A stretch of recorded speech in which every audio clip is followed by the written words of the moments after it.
Les forces armées libyennes progressent dans la reprise de la ville de Sirte aux mains de l'État islamique. C'est la plus grande avancée faite par les forces du gouvernement libyen d'union nationale depuis qu'elles ont lancé l'offensive pour reprendre Sirte le 12 mai 2016.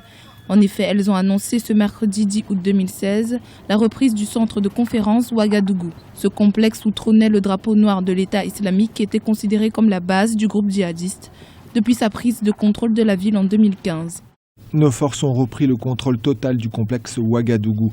Ils ont même progressé au-delà du complexe.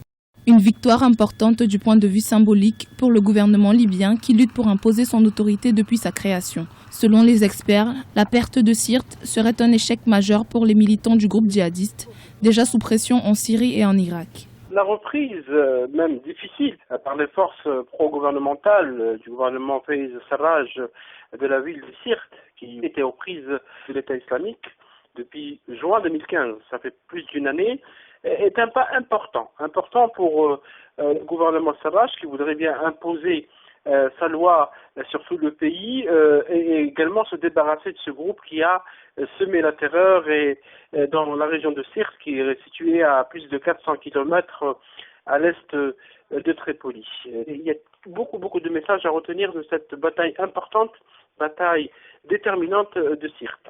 C'est un message pour qu'il y ait une seule armée en Libye, qu'il y ait des forces de sécurité unifiées et que le combat contre Daesh est un combat que mène la Libye et également la communauté internationale. Par ailleurs, les forces armées libyennes sont également parvenues à reprendre des mains des djihadistes le complexe hospitalier et universitaire de Sirte. Selon les sources médicales basées à Misrata, depuis le début des opérations pour la reprise de la ville de Sirte, les forces du gouvernement libyen d'union nationale ont enregistré environ 250 victimes et 1400 blessés.